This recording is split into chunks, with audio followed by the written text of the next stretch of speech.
Hey guys, WWDC 2025 has come and gone, but we are still here at Apple Park because we have a lot to break down. I'm Kate Kozich, we have Mark Spoonhour here, and we're joined by guest Jake Krol from TechRadar, which I joined their podcast as well, so make sure you go check that out.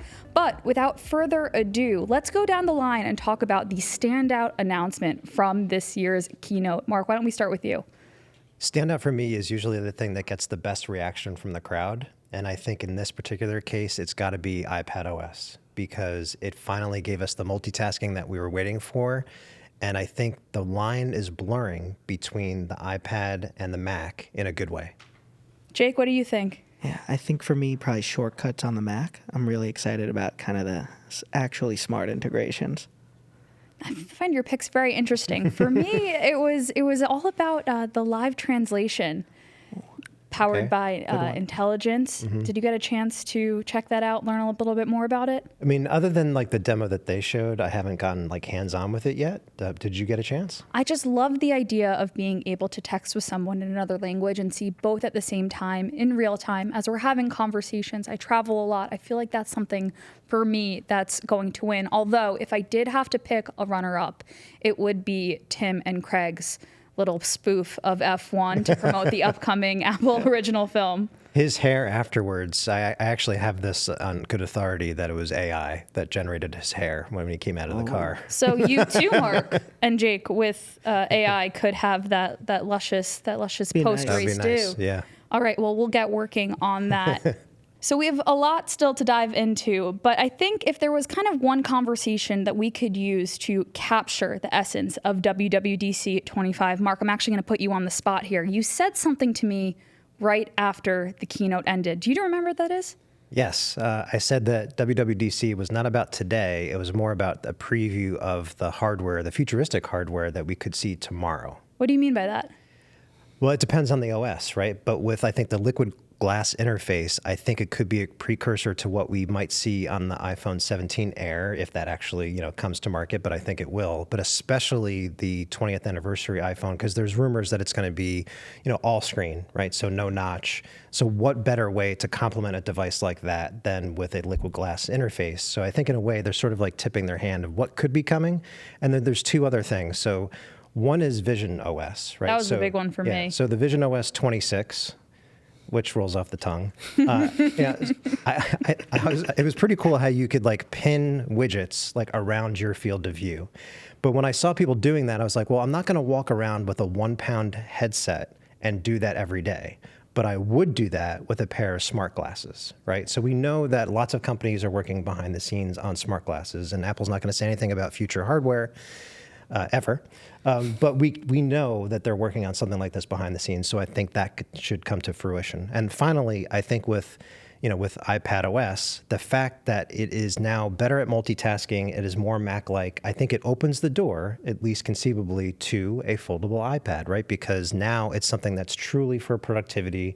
You have everything that you would have in a Mac, and if you have dual screens, then you have a lot more real estate to work with, and therefore the multitasking has to be solid. Right. So I think, so that's what I mean. That's what I mean about what could happen in the future. And this is all just in my head, but I think it could happen.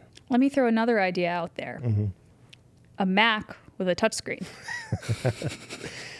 I'll let you take that one. Yeah, they seem very adamantly against it. And I think they kind of took the best of the Mac. We got the classic red, yellow, green. I think that's what it is for close, minimize, expand. They're kind of giving like an iPad flair, right? It's the iPad version of multitasking, and they kind of appease the people who wanted the Mac OS to be on the iPad.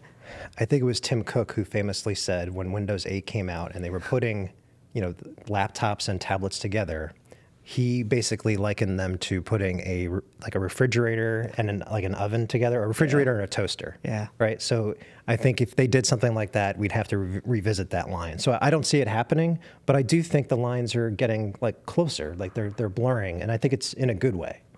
I don't know about you, but I am starting to envision what my life will look like sans MacBook. Doing everything iPad with Windows and being able to actually multitask and see multiple things at once. The amount of times that I just simply shut it and put it away in frustration because I can't use two apps at once. Yeah. Have you Yeah. used the iPad as a like productivity device or mostly Mac? I mostly Mac. I've tried to go just with an iPad for like trips, and you can do it, but it's tricky. Like the Windows is I'm very excited about that idea and that you can layer stuff. Like it'll feel a lot more natural, I think. But I think it depends on the size of the iPad.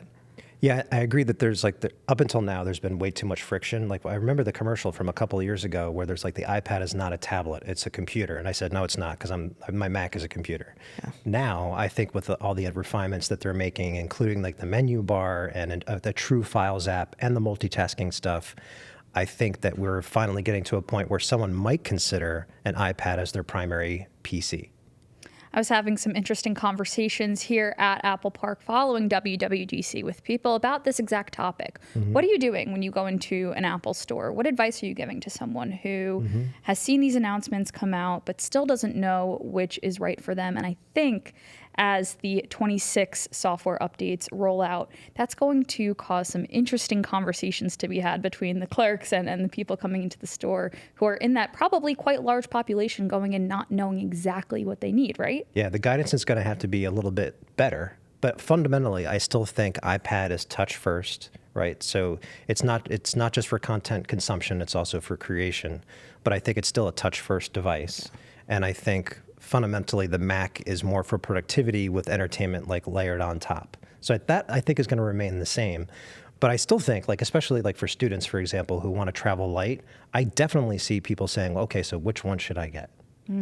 Makes sense. It's interesting how this was supposed to be a software conversation, right? And how WWDC goes in on software. I know sometimes we get hardware announcements. That didn't happen this year. I'm still very sad and waiting for my HomePod with a display, but not waiting too long, hopefully. But I think we're all very curious about the hardware implications. And I think that's where we start to resonate with people who are trying to learn more about what we saw and learned here. So, we still have a couple of months until we're going to be back here in Apple Park for the September event, which is when the new iPhone will be announced, the iPhone 17, presumably. And to be clear, the iPhone 17 was not announced or anything related to it at WWDC, but it gets our minds turning. It might be iPhone 26, by the way. Yeah. Oh, very true. With those new naming conventions. I don't know. That might be taking it a little too far, don't you think? Be very confusing. What do you think WWDC told us about the iPhone 17? Did we get any unsaid implications? Let's look into the tea leaves a little bit. I have a couple of ideas, but I'd love for you guys to start. And if you have any ideas, maybe Jake, we'll start with you. Yeah, I think going off what you said earlier, Mark, it's definitely going to be sleek, and if that Air rumored one does come to fruition, it'll pair really nicely with liquid glass. I think it'll look thin and it'll seem kind of translucent on the screen. And I think the kind of camera app changes maybe hint at some upgrades there, especially if the focus is just going to be on photo and video. It's kind of smarter anticipating what you want to do. So maybe we might see a nice upgrade in terms of megapixel count or something like that. And the iPhone 17 Air is tipped for one less camera lens, Right. so maybe that's why we have less options in the camera app. Oh, yeah. No, but I do think with the interface itself, I think look at Samsung, right? Like one of the criticisms, against the Galaxy S25 Edge is that they came out with new hardware without new software to go along with it. There weren't any new experiences. I'm sure that there'll be more if there's an iPhone 17 Air, but at least in this particular case, there's going to be a marriage of hardware and software, right? The translucency. I mean, the ultimate goal, like when we talk about futuristic phones, a lot of people talk about a transparent phone. Right. That's the goal. So we could potentially get there someday. And like, in a way, this is sort of like leading us down that path. I agree. Liquid glass, that is what's going to be giving us that futuristic feel. That's going to be perhaps informing what experiences might come to the next generation of iPhone, right? Don't you even think that some slimmer bezels would really complement the new, especially the apps and how you move between them? Definitely. Kind of like the Series 10 watch, if it kind of like slopes a little down the edges, I think it would look really nice. Yeah, and I'm curious with like we've been talking about the Air, but what about the regular phones, right? Like the only thing that we know so far is that like the camera island on the back or the patch is about to get a lot bigger. Yeah. Right. So like that's been most of the focus on the design so far. But I would like to see more attention paid to. We've heard about at least minimizing the notch. Right, and looking at new display technology that would potentially, shrink that area a little bit. We're not going to get rid of it altogether, but I think that would be nice to You're see. referring to the dynamic island as well? Yeah, I mean, you still need that, right? But like, I still think you could do it through software. It could like just pop up. Like the pop-up doesn't need to be in its own area necessarily. It could just be a part of the display that's already there. I agree. And then also the lock screen has received quite a nice update with this new liquid glass experience. It has me thinking in the always on mode that it'd be a shame if the entry-level iPhones don't support always on. The rumor is that they are going to get 120 hertz displays, but not be dynamic, meaning that it won't go from 1 to 120. So I think the bad news could be coming true in the sense that I don't think you can do always on, especially when you have like features like the alarm clock and that sort of thing, because I think you need that lower hertz. So I think you're going to get faster refresh for things like games and animations, but you may not get always on. So the ProMotion may continue to be Pro. We also heard some updates today related to Apple Intelligence, and I know that there still is a lot to come in that space. And we'll actually get to Siri in a moment. But first, I had an idea.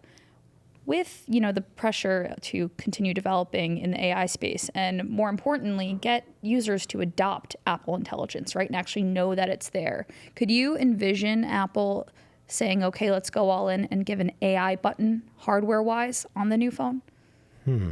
Could happen. It maybe like the action button gets renamed or preset to that. But then I think you kind of lose some of the like customizability of it.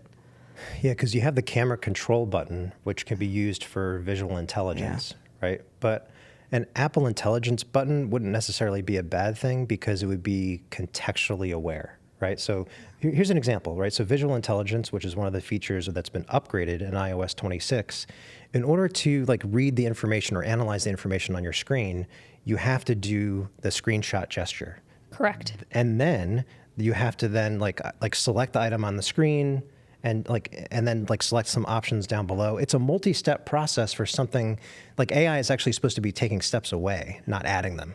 So I think with a press of a button, you should be able to like actually speak to Siri and say, what's going on my screen? And I know you said you're going to get to Siri, but maybe that's part of the issue is that Siri is not, we don't know what that integration is going to look like yet. Yeah, and we don't know when it's coming. That is true. We do not know when it's coming. There was some very specific language about more to come later this year. Now, to me, the bells are going off in my head. I'm thinking it's going to be something along the same timeline as iPhone 17. Do you guys agree with that, or do you think it might even deserve its own breakout event?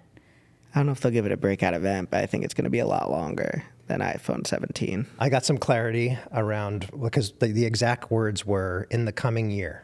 Right? So that can mean a lot of different things, but I think we have confirmation that that means 2026. So unfortunately, I don't think it's going to happen as part of the iPhone 17 launch. So if I were Apple and if it was taking this long, then you might want to have a dedicated event. And to your point, maybe introduce new hardware at that event, like the HomePod with the display, to really like showcase what the new assistant can do. Right, because the key is going to be showing people how it works, how it operates, and what you might need to do differently from how you currently engage, or I think for a lot of people don't engage with Siri, and convince them that it is worth that time with the new features. Can you clarify a little bit what you mean by this confirmation you may have gotten? Yeah, like we had an interview with Craig Federighi, which is going to be posted to Tom's Guide, the channel on YouTube. Yeah. Yes, by the time you're seeing this is already on our channel, so make sure you go check that out. Yeah, so they clarified, and they also gave it like a very in-depth explanation as to why there's been a delay. And like the short of it is that it simply just didn't meet their standards, and I think they were moving towards a different model that would be required to handle the types of requests that the new Siri, really needs. And, they needed to push it back, further than they wanted to. Did this come before or after the confirmation of AI created hair? This came afterwards. Oh, okay. Yeah, I worked up to it. Okay, yeah, yes. Yeah. That was the big question, I'm sure. Let's chat really quick about the Apple Watch, because I know that there were some interesting conversations going on today, and you guys know I love Apple Watch here on the channel. You see me doing our setup essentials, our reviews. I was a little maybe underwhelmed by the amount of, or maybe few features that were announced this year. Did anything stand out to you? I like the intelligent smart stack, where it will kind of suggest based on what you've done in the past, but also what you're using on your phone. So if you're in the camera app, it'll suggest, using the camera shutter and stuff like that. That seems like handy just to have on your wrist. I think Workout Buddy was the standout feature, and like the fact that you could have a voice that is maybe giving you some encouragement, that knows your data, that says like, hey, you've run this many times this week, like you're about to hit your personal best. It'll actually know your pace. But there is a big trade-off that I don't know if you guys know about. You absolutely need to have your iPhone with you in order to enjoy that feature. And as someone, like when I go for a run, I actually like to literally run away from my phone. So the fact that you have to have it with you, I think, is a little bit of a bummer. But you can't do Apple Intelligence, which this requires, on something as small as a watch, at least not yet. Okay, so what does that tell us about Apple Watch 11, right? Get a much better silicon.